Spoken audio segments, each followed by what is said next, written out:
আসসালামু আলাইকুম, কেমন আছেন সবাই? ওয়েলকাম টু আমিনস ডাইনি ওয়ার্ল্ড। চলে এলাম নতুন আরেকটি দিনের ব্লগ নিয়ে। আজকে অনেক সুন্দর রোদ উঠেছে, এত সুন্দর রোদ, মানে মাশাআল্লাহ আলহামদুলিল্লাহ। গাছগুলোকে দেখেন, একদম এত সুন্দর রং হচ্ছে।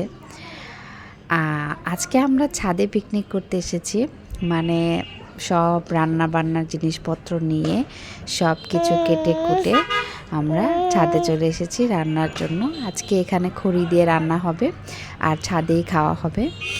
এটা অনেক দিন করা হচ্ছিল না, আমরা প্রায় এটা করি, তো অনেক দিন ধরে প্ল্যান চলছিল এভাবে আমরা রান্না করব, ছাদে খাবো। তো যেই ভাবা সেই কাজ, সব কিছু রেডি করে চলে এলাম। আর আজকের মেনুতে হবে পোলাও চালের খিচুড়ি, হাঁসের মাংস ভুনা আর চিংড়ি মাছ। আর আমাদের সাথে ভর্তাও ছিল, আচার ছিল, অনেক কিছুই ছিল। তো চলুন আজকের ভিডিওতে তাহলে শুরু করা যাক। তো এখানে মশলা দেওয়া হচ্ছে মাংসের জন্য, হাঁসের মাংসের জন্য। এবং এটা আমার শ্বশুর নিয়ে এসেছিল দুদিন আগেই, রাজা হাঁস বলে যেটাকে, সেটা সুন্দর করে কেটে কুটে ধুয়ে 2 দিন আগেই রেডি করে রেখেছিলাম। আর আজকে শুক্রবার আমরা ছাদে চলে আসলাম সেই হাঁস রান্না করার জন্য। তো হাঁসের জন্য মাংস কষাচ্ছে, আর এইদিকে চিংড়ি মাছ ভুনাটা হয়ে গেছে। তো আমি এটার ছোটো একটা ক্লিপ নিলাম।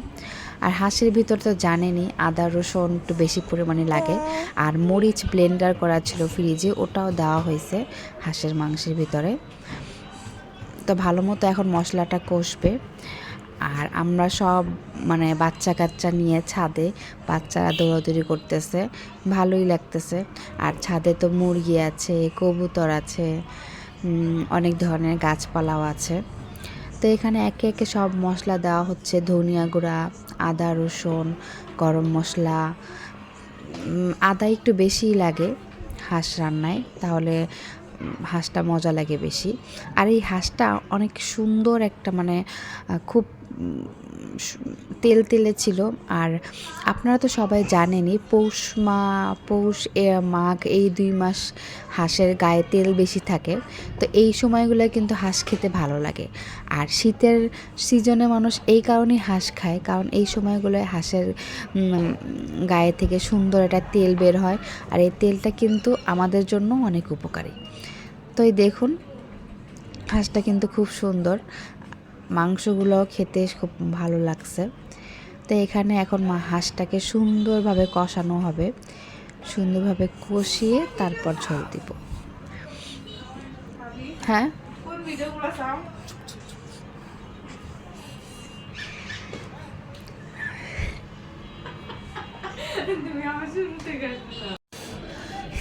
তো মাছটাকে সুন্দরভাবে এখন কষানো হবে, কষিয়ে একদম হাঁস থেকে যখন তেল বের হয়ে যাবে ততক্ষণ পর্যন্ত হাঁসটাকে সুন্দরভাবে কষাতে হবে। আর হাঁস কিন্তু আপনি যত কষাবেন ততই কিন্তু মজা লাগে।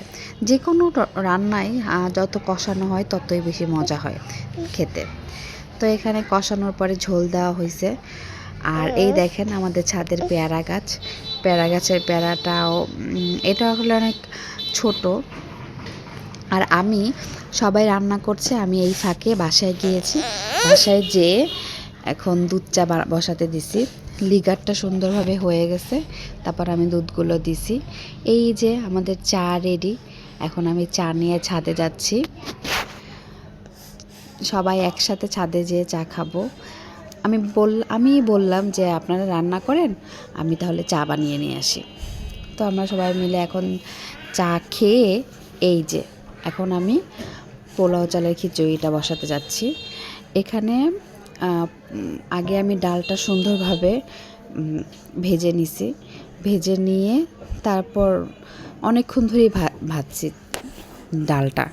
ডালটা সুন্দরভাবে ভেজে নিলে হয় কি, ডাল থেকে সুন্দর একটা স্মেল বের হয়। এবং পোলাও চালটা তো আর বেশিক্ষণ আপনি ভাজতে পারবেন না। তারপর আমি অনেকক্ষণ পোলাও চালটা ভাজছি। এখন খিচুড়িটাও অলমোস্ট শেষ হয়ে গেলেই আমাদের সব শেষ, তারপর আমরা গোছল করে একসাথে সবাই খেতে বসবো। আমার হাজব্যান্ডের সাথে একটু চায়ের ভিডিও করলাম। এই যে আমাদের ফাইনাল লুক, পোলাও চালের খিচুড়ি, চিংড়ি মাছ ভুনা আর রাজাহাঁস।